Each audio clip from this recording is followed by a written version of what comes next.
I am now going to start recording this session, which I guess I should have done earlier. Apologies for that, whoever is trying to watch this in the recorded version. But let's go ahead and get started. So I'll share my screen.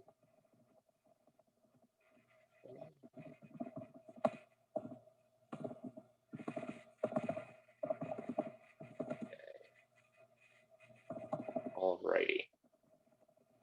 And once again, my name is Chris Barnes. I'm the ScholarComm librarian at Franklin Marshall and the co-chair of the Affordable Learning PA Open Educational Resources Publishing and Repositories Working Group. And we need an acronym, obviously.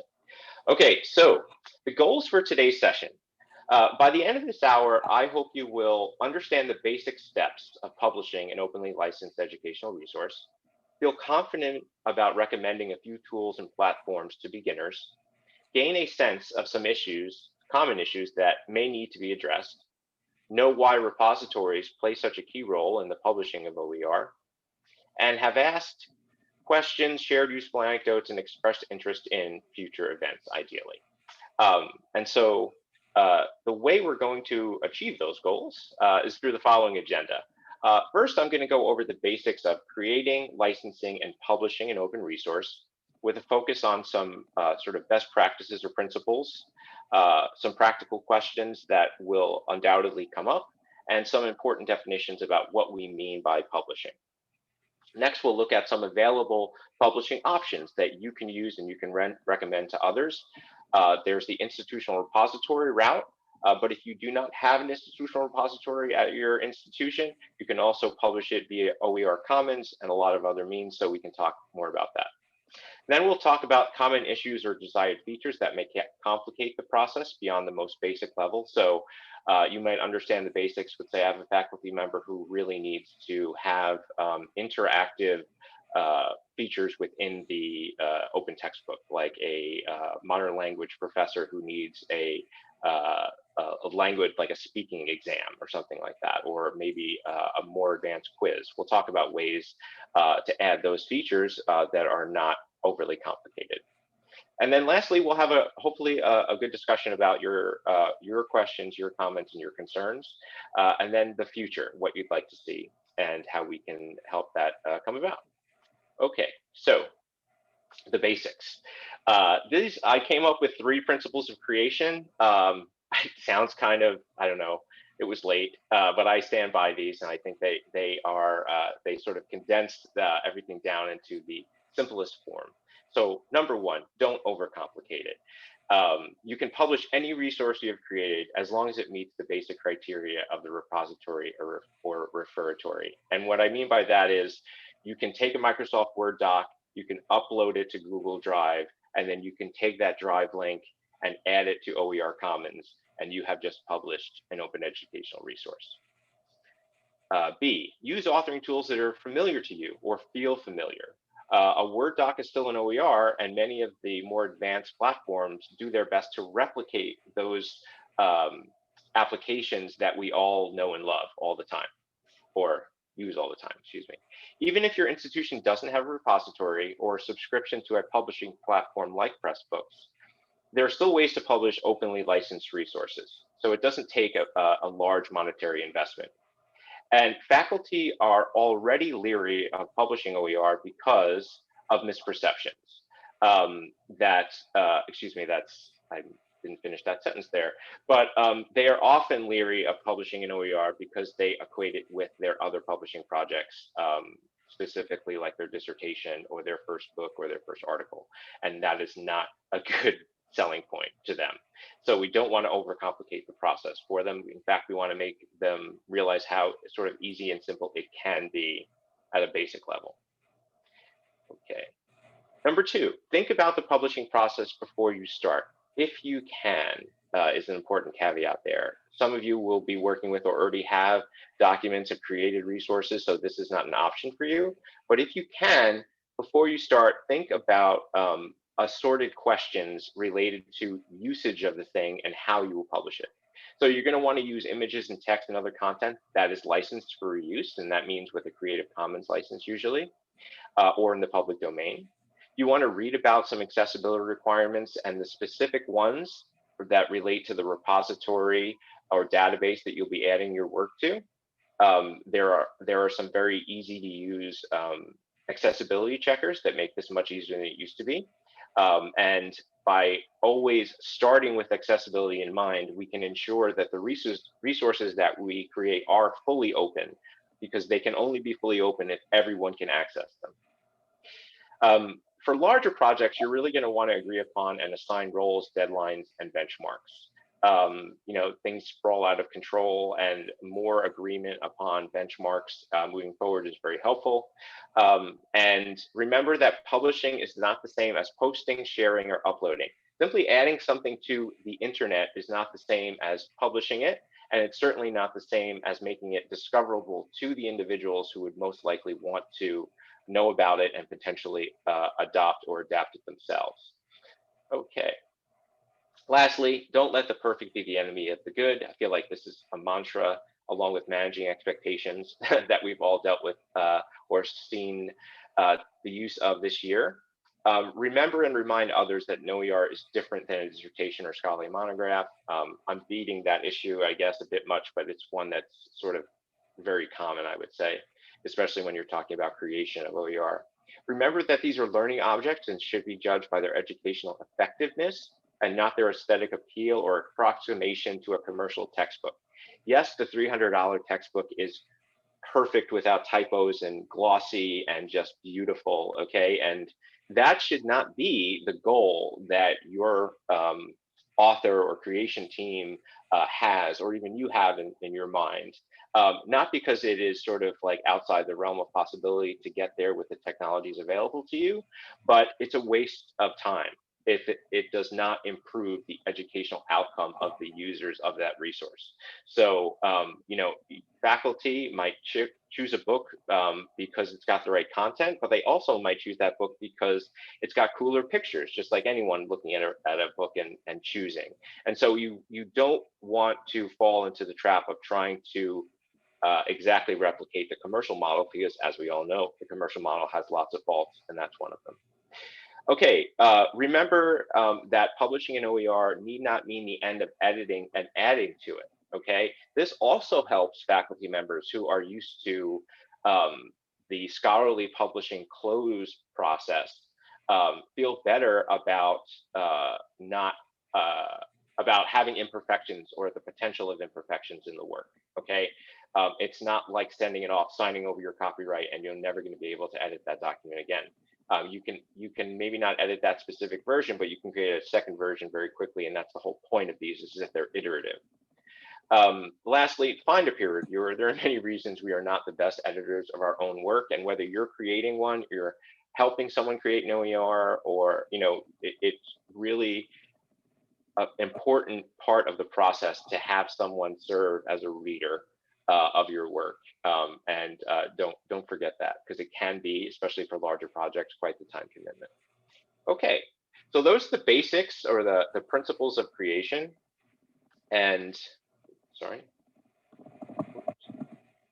And now we're going to actually move on to the steps. And so I thought the best way of doing this would be to set up sort of a mock scenario of someone who's interested in publishing and someone who that person goes to for advice. And so the initial questions that I would ask the creator, someone who's expressed interest in publishing an OER, is what do you want to make?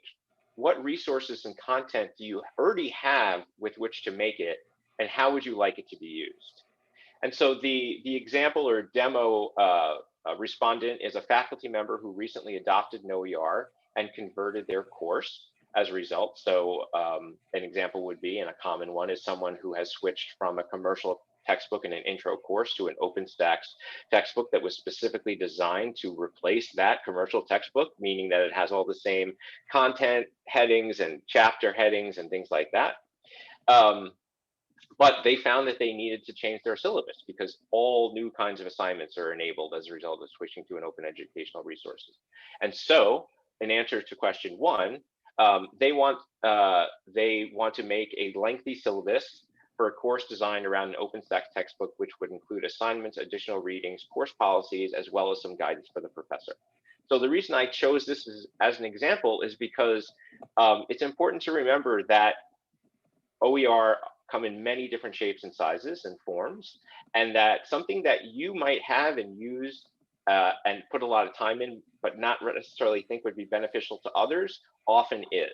So another professor out there who's trying to switch their course to that same OpenStax textbook might very well save loads of time and really benefit from your sharing your work, your syllabus. Something as simple as a syllabus that actually does take quite a bit of time. So this individual has already made the syllabus in Word, and that's often going to be the case, and they already uploaded it to Google Drive. And so right there, Word, you have your authoring platform, and Google Drive, you have your hosting platform.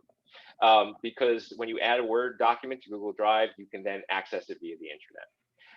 And the reason this individual wants to publish this syllabus is because they want other faculty members to be able to adopt the syllabus for their courses. And the reason that's important to ask is because that will determine what kind of license you're going to end up recommending this person to apply for their resource. If they don't want any editing to happen of their resource, maybe it's a poem, for example, and they want to publish it freely and they want to get credit for it, but they don't want anyone to make any money off of it, and they don't want it to be changed in any way. Well, there's a license for that, but it's much different than a license that I would recommend this faculty member use for this syllabus on steroids, if you will, that has all of these different components in it. Initial questions for the person helping, right? Whether it be a librarian, technologist, administrator, or experienced peer, what options do they have to publish their work when it's done? What changes will have to be made to the work before it can be published to meet requirements related to accessibility and licensing? And which Creative Commons license is best given the intended use?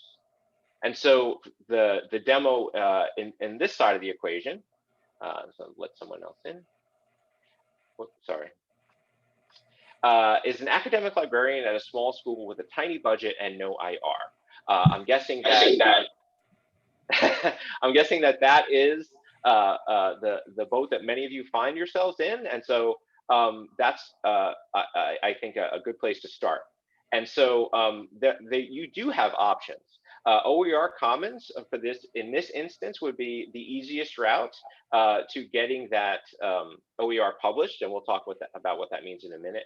Or if this faculty member is more savvy, LibreText would also be an option, given the lack of the institutional repository and the money for, say, a Pressbook subscription. You don't have to have a paid subscription to Pressbooks in order to use Pressbooks, but if you don't, you have a watermark on it, and you have certain other restrictions, and those restrictions will be addressed, partially at least, next week in our Pressbooks webinar. A little plug there.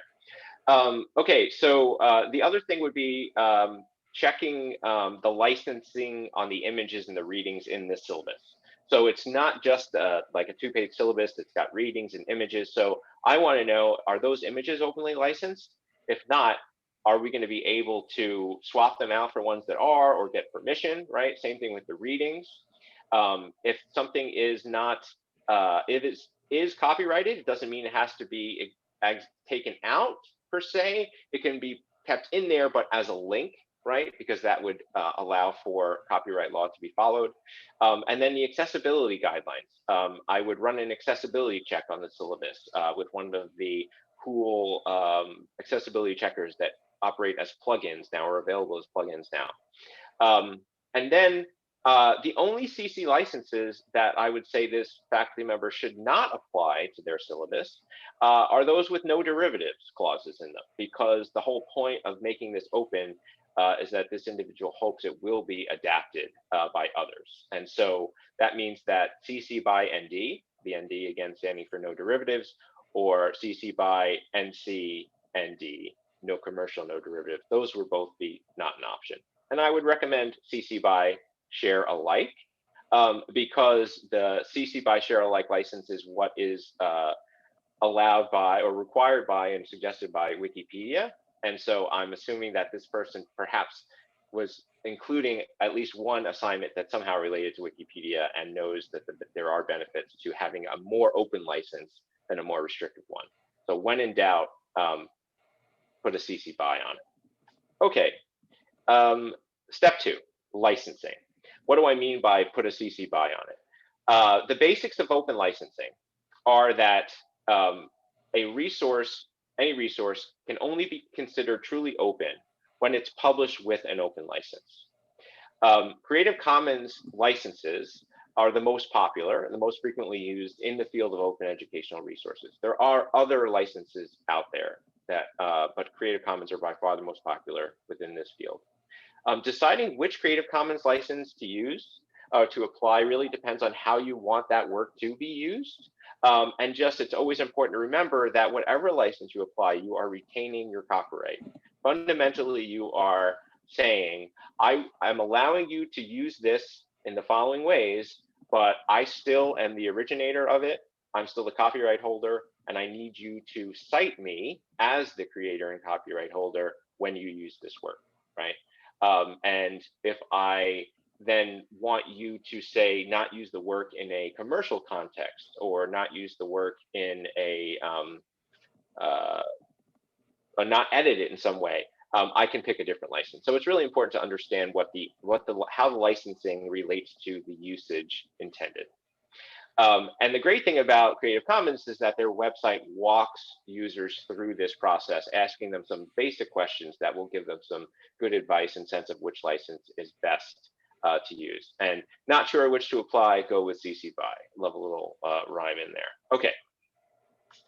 Hopefully I'm not moving too fast, but I really want to get through these basics so we can look at some examples and then have a robust discussion. The other component to publishing is what we mean by publishing. An openly licensed resource can be considered published once it has been described, deposited, posted, discovered, and indexed. And so if you think about it, describe and depositing, for the librarians among you, this is cataloging, right?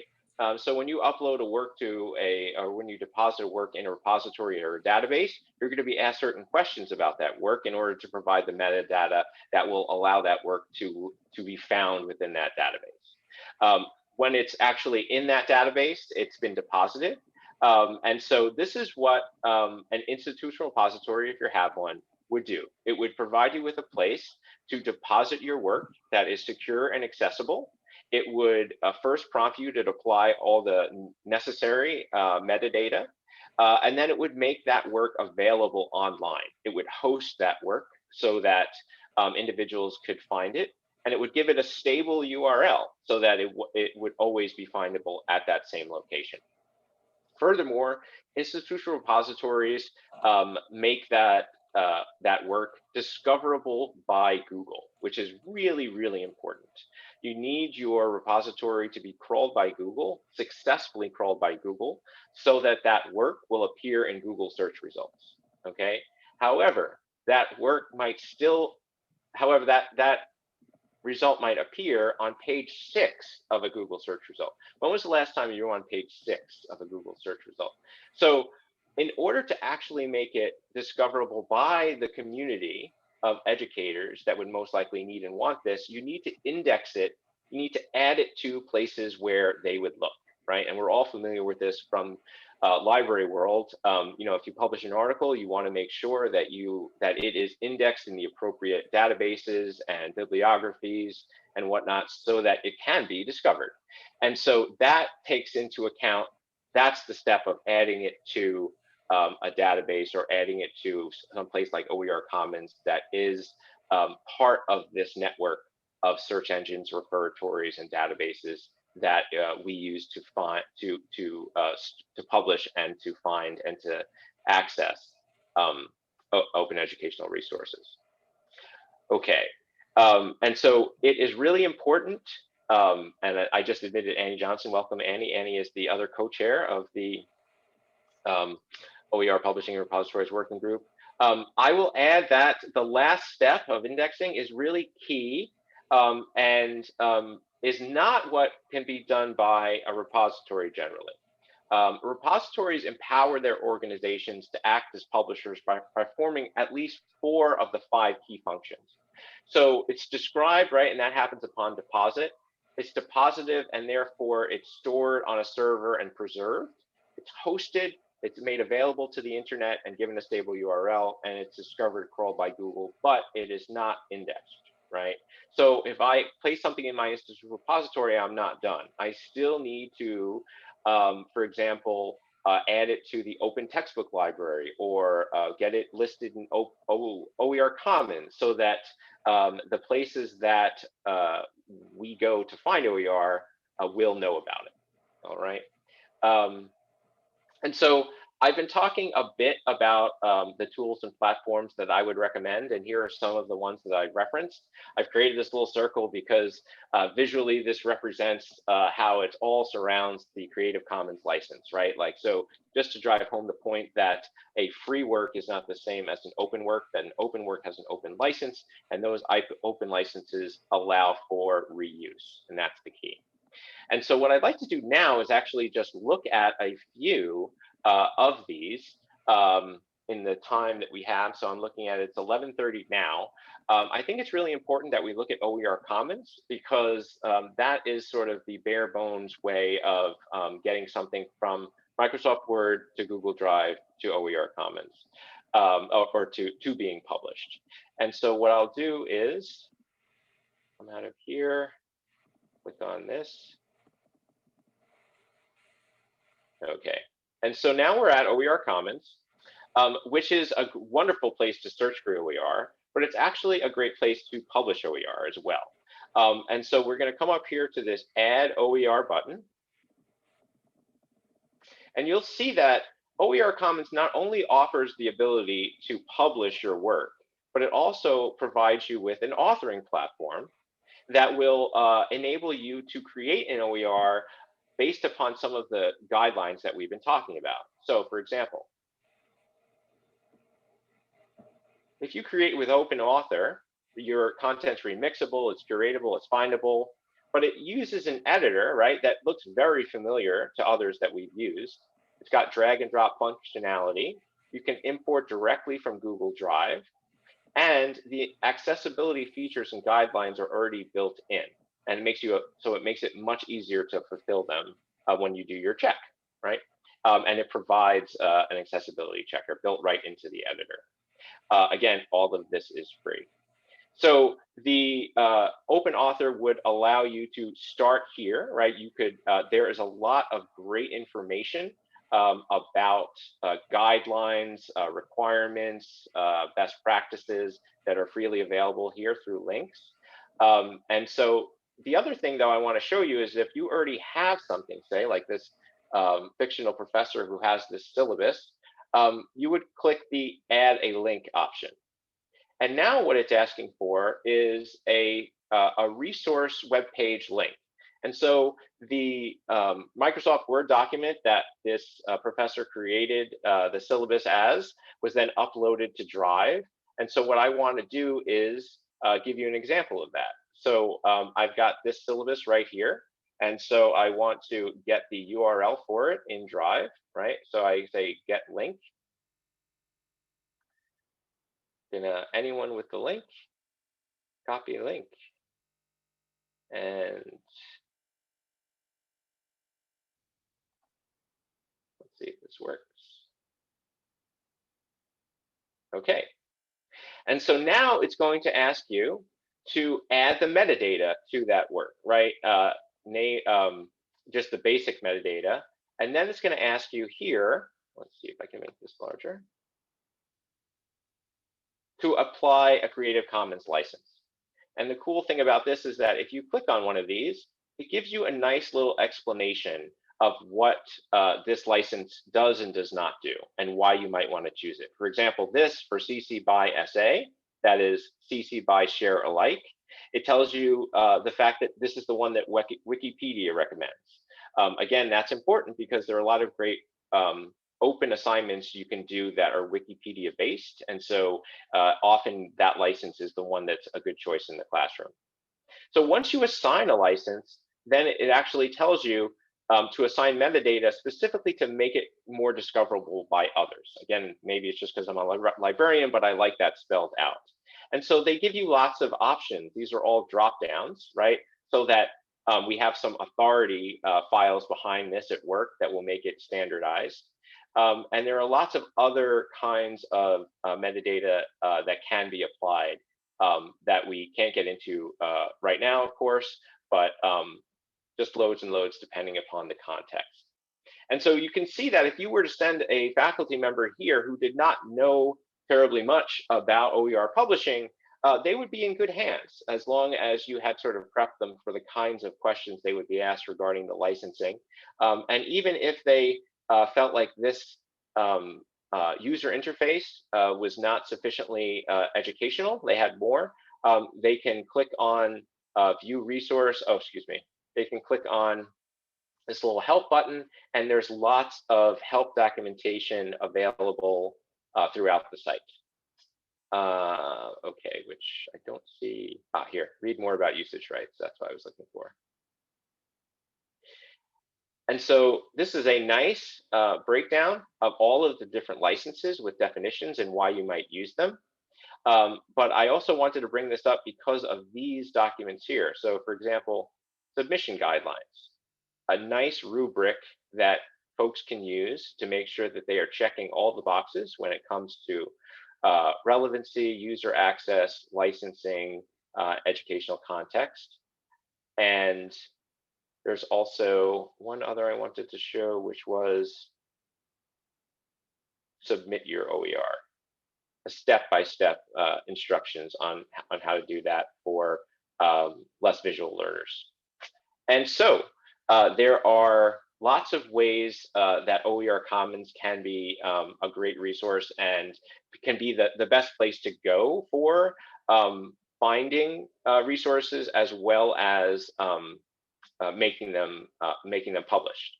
And I would just say that this relies upon Google, obviously relies upon Google Drive. In this instance, Google Drive is the hosting service, if you will, that's making it available online in a stable place. And so that's just one example of one of these tools that can be used.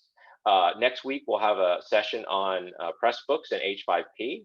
H5P is a technology that allows for the easy creation of interactive components to resources. So rich content editing, but also lots of different ways of sort of formatting your assignments to make them more engaging, interactive, and also easily gradable, I will say. And so I think there are lots of other places we could go and explore, but I'm noticing that it is 11:36, and I really want there to be a robust discussion. And so I was just thinking that at this point, we could transition to questions, concerns, and comments. And just as some prompts, what still seems fuzzy about the OER publishing process after this basic overview? What are the major obstacles that you are facing? And these need not be technological or skills-based. It could be a reticence on the part of faculty that would be the best candidates for creating or publishing an OER, and what else you would like to see us run workshops on. I hope this has been helpful. I hope the ones that we already have scheduled on Pressbooks and LibreText you will attend and find helpful, but there's lots more that we could be doing, and we want to be responsive to your needs, the needs of the community. And so with that, I'll stop sharing my screen. Thank you for your attention, and open up the floor to any questions, comments, or other issues.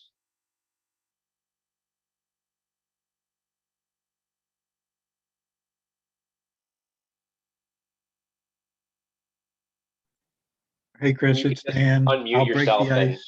or raise your hand, or whatever. We're not a terribly large group. There's only 23 of us, so if you just want to unmute, that would probably be the easiest way. Hey, Chris, it's Dan. I will break the ice here for us. How do you get started kind of identifying candidates, people who want to publish at your campus, and then kind of cluing them into what they're getting into? If they want to do a complete textbook OER, that's going to be a significant commitment. some people here have expressed interest, but I'm not sure that they know what they're signing up for. And if it's, a grant funded thing, there'll be some sort of compelling to have a final product in there and stuff. So if you could talk a little bit about that, I would very much appreciate it. Yeah, so that's a great question. The first thing that I would say is like find out where they are with their content. So if they are interested, I guess you were saying like who are good candidates. I say good candidates are those who have already been creating their own educational resources. Many of your faculty will have already, said, oh, this textbook, is no good on this topic, and they've created a supplementary document, for example, on that topic. Or they, that is a way in. You're telling them they've already done the work, and so that starts getting them thinking about the work that they've done previously in a different way, as suddenly being shareable, publishable, a component of a larger whole that is published openly. So I would say that if you talk to them initially about an open textbook, that might scare them off, because that is a major project. But if you start talking to them about what they would like ideally to see, and then what they already have, then you can get a sense for what the best advice would be to getting them to the next step without like scaring them off. Because I will say that is very often the curious professor who asks a question.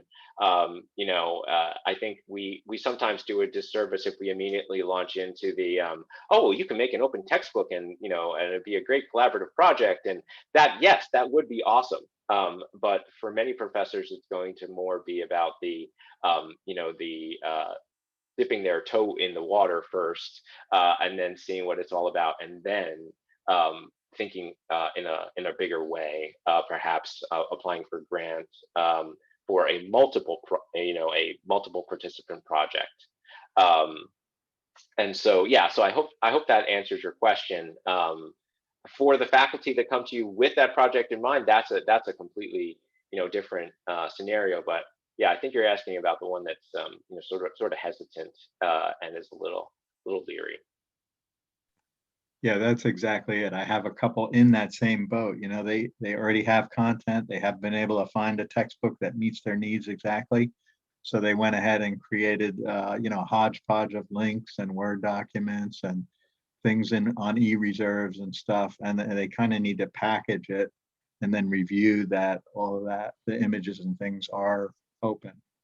Well, I mean, if you have the time and can invest the labor in this, one thing you might do is ask them for that content and upload it to LibreText. Create an account, private one, and sort of show them, like, you're like, okay, this took me an hour. I took these documents, I edited it here.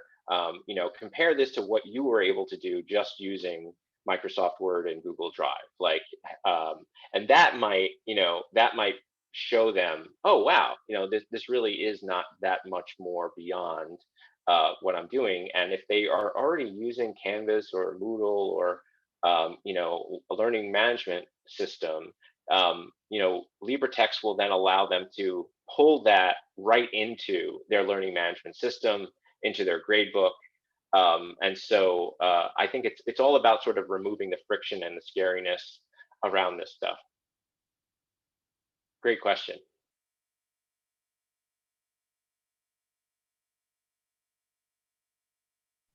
I see another one in the chat, Chris, if you want to grab that one maybe. Yeah.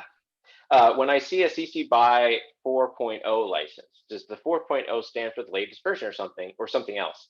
Yeah, it stands for the latest version.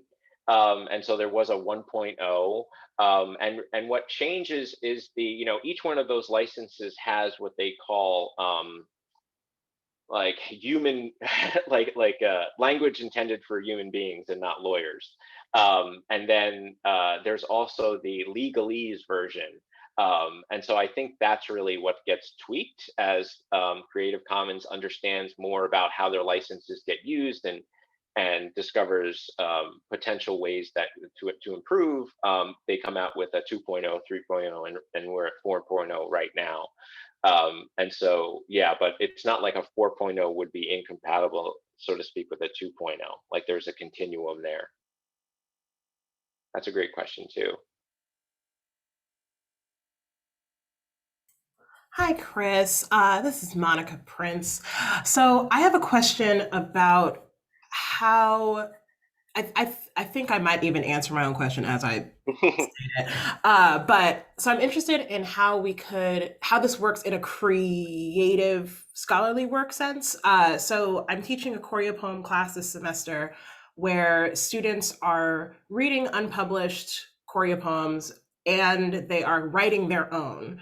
And would that, like, not the unpublished ones, but like would their creative work all together, that this collaborative work, would that count basically as something that we could publish? Because I do want to use it again to teach it in the next Yeah. iteration of this class. So that would count?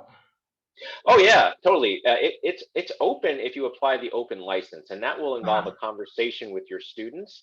Usually, as I mentioned earlier, like if it's an artistic work, it's not the kind of thing that necessarily. I mean, hey, you might be the poet that's all about having your poetry sort of, having someone else remix your poetry. In which case, you don't want to pick a license that has no derivatives, because the whole point is go ahead, remix, right?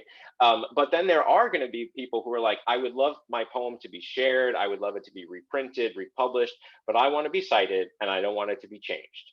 And then there's a license for that as well, which is the ND license. So yes, absolutely, open publishing is exactly what you're describing, right? It's if you create a document, you apply a license, and then you make it available publicly in a discoverable way. The reason I hit home on discoverability is often that these wonderful resources are created, and they are only end up being found by people at that institution or friends of the creator, or it just doesn't make it. And I can give you an example. I was, presenting in a department meeting for a modern language, and they asked me, well, is there an open, 101 textbook for our language? And I had already searched, and I said, no, there isn't, because I searched all of the various search engines. But on this 6th page of a Google result, I found an open textbook that fit the bill exactly. And the reason I didn't find that initially is because it hadn't been added to one of the collections that gets searched by these search engines that are specific to OER. And so it's really important that it gets indexed, it gets added to the databases and the places that people look. So yeah, great question. Excellent. Okay, thank you. That very much helped. Oh, awesome. Yeah. Other questions. How do you handle indicating a CC BY ND license on a learning object within a CC BY licensed chapter or book? Woo! All right. So that is an advanced question, and one that I will admit to not having had to deal with before in real life.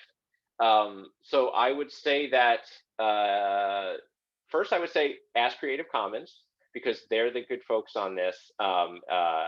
And they probably have a FAQ section.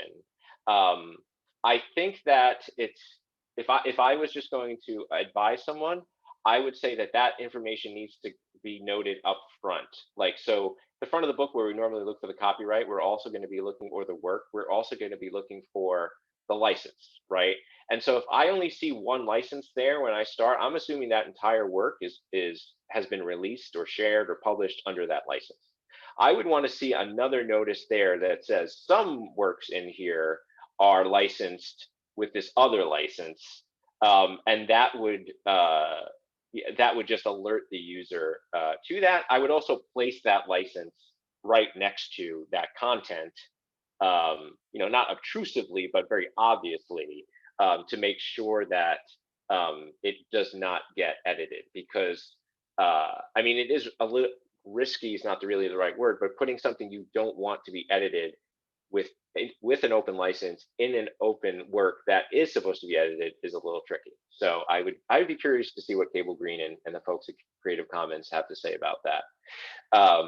Yeah, that's what you were thinking too. Yeah, I think that just makes the most sense. But there probably are other other best practices, you know, or recommendations that you could find out there.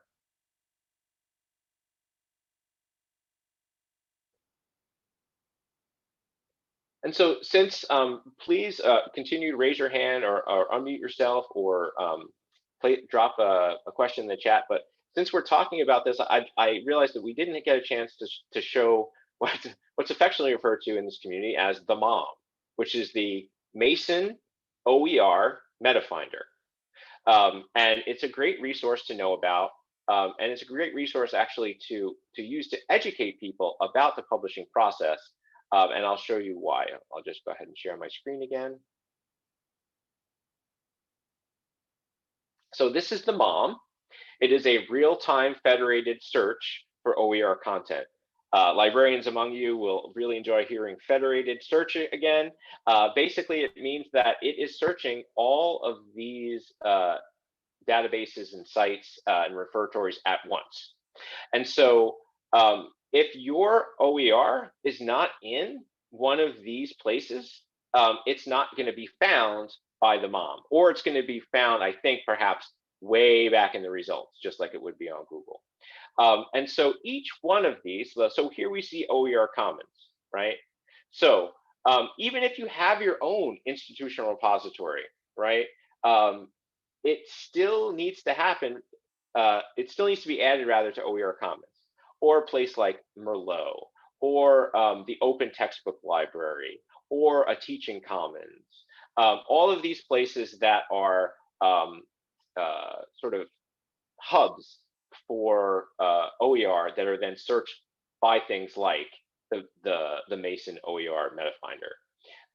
And so that's a really important, I think, and very illustrative graphical user interface, because it tells us a lot. The other thing I would point out, wait, let me see if there are any questions in the chat.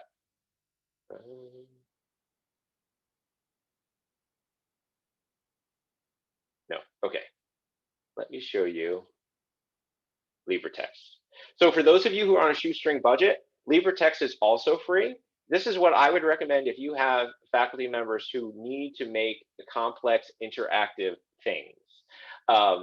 And let me show you why that is.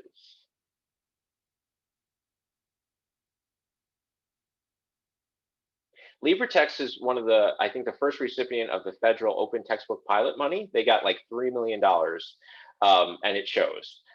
It's a great platform, and their whole operating principle is that we need to rethink the way that we create books. We can't think of them as unitary objects. We need to think of them modularly as chapters and sections, and that way, remixing of content, the whole sort of like point of OER, one of the greatest things about it, becomes much more easier. And so LibreText is advertising itself as sort of the next step in textbook design because of this modular way of thinking. But also, they have some amazing interactive features, like you can do embedded multimedia. You can do dynamic figures. You can do Jupyter and LaTeX. You can also add hypothesis so that your works can be commented upon by those who are reading them. You can also print on demand. Say 10% of your students want the text in print form and in color. They can get it printed via Amazon and sent to them at home. Yeah, it's great. So we're going to have someone who, and here's the 1-minute import into LMS. So you could take it right into Canvas, right into the others, okay? And then this is the OER remixer. This is what makes remixing the content so much easier. And this is sorely lacking, generally speaking, out there. It is harder to adapt content, remix content than we would like. Even despite the licensing, there's still friction in the system, so to speak. And one of them is unfortunately, the PDF. We have all become to rely on the PDF, but it was designed for portability, as the name implies, and not for accessibility. and not for editability, surely. And so, you know, as you know, those of us who manage repositories, load them, you know, advocate for their usage and for things to be deposited in them. Very frequently, PDF is the default file type. And that is something that, you know, is going to need to change in the future as we really look closer at what sort of smaller obstacles there are to editability. Okay, let's see, any other questions in the chat? Okay, cool. If a professor publishes an open textbook with a significant amount of original content, should or can this be used to support retention and promotion? If so, on promotion, to associate professor or professor? Okay, so this is a really vexed question. Most tenure and promotion committees do not consider textbooks scholarship, right? It is not original research, and therefore it is not in the bucket of scholarship, if you think of the three buckets of scholarship, service, and teaching.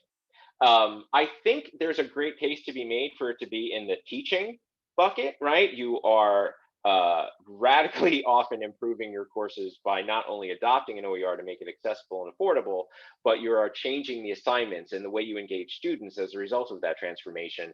And so, you know, creating an OER in which your case is like a significant amount of their own work. So maybe it's 4 chapters, right?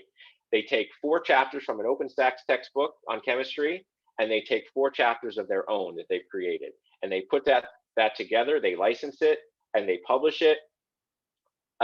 It's up online. Okay, when they go to their TNP, when they're up for a review, if they have done this well enough in advance and they've uploaded it to the right places, they're going to have metrics. They're going to say, you know what, this thing that I created has been downloaded 500 times. It's been reviewed this many times. It's in use in these many other college courses, right? And so I think that's an incredibly strong case for engagement on the level of teaching, student success, and service, really, because it's not like you're getting paid for this. You know, so at the very least, you can get some, you know, credit towards tenure and promotion. On the not getting paid front, there is an increasingly money out there available to fund open educational resource creation. And this is where, in the last 5 minutes, I will sing the praises of the grant, of the mini grant program that PALC is launching with the relief funds from the Governor's Emergency Educational Relief Fund. You probably saw the emails about it. There are going to be 3 rounds of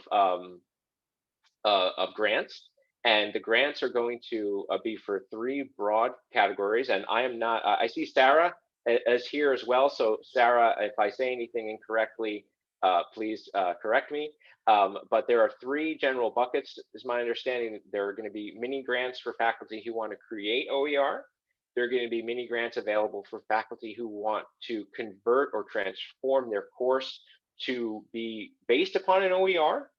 And then there are also, interestingly, going to be grants available for libraries who have had to pivot to buying more ebooks.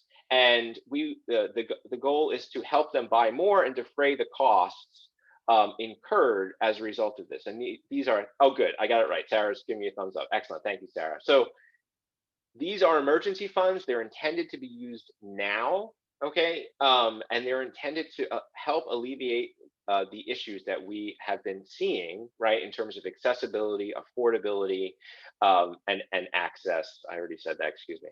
But I just, you know, there's a link on the ALPA website to get more information. There's going to be more information pushed out through the listservs, and so stay tuned for more information about that. We can certainly give you an update about that next week at the webinar that's on Pressbooks and H5P, which I really, really, really hope you will attend, because H5P alone will blow your mind if you haven't seen it before.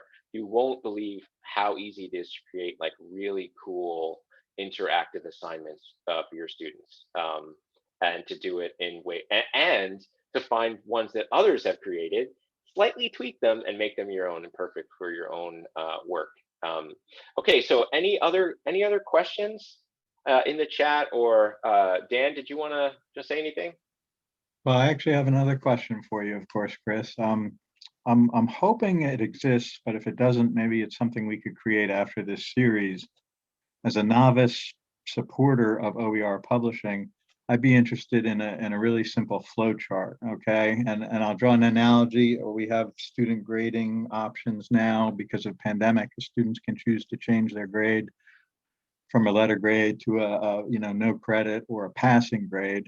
And so our flow chart says, if you get an A, the first box is, did you get an A? And then it goes to, yes, do not change your grade. Okay, so that kind of basic thing. Something similar to that we could drop through these options and say, okay, I have this professor that wants to create this type of object. What's his best or her best option to do that? And it might include aspects of like, how strong are you in your familiarity with these? But is there anything that exists like that, a flowchart kind of a thing? So others might be able to speak to this. I think there are, but the issue is really making the chart applicable to your specific need and context. Bye, Melody. It was great to have you here. I'll see if people are needing to run, and no worries if you do. We're at the end of our hour. The flowchart idea is a great one.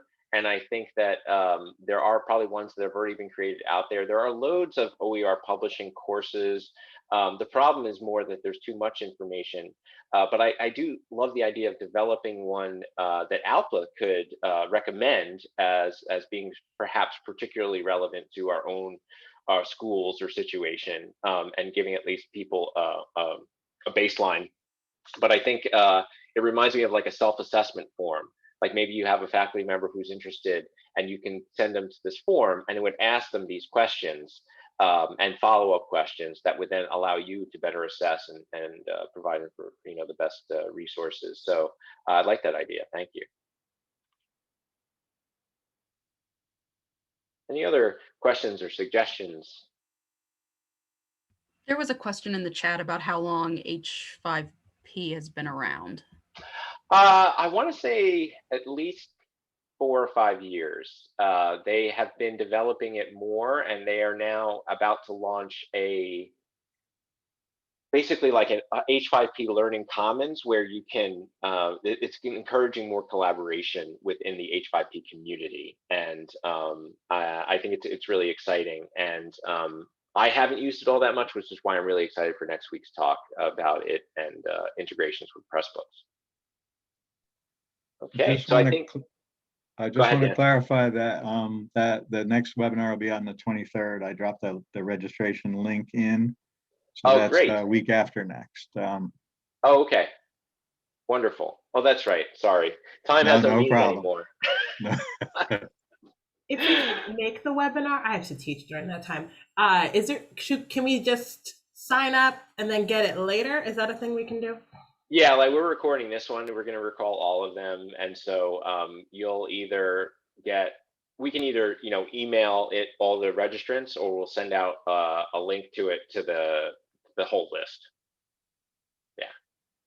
Okay, so with that, I will wish you a wonderful Friday and hope that the sun is shining as brightly near you as it is here in Lancaster, and have a wonderful weekend.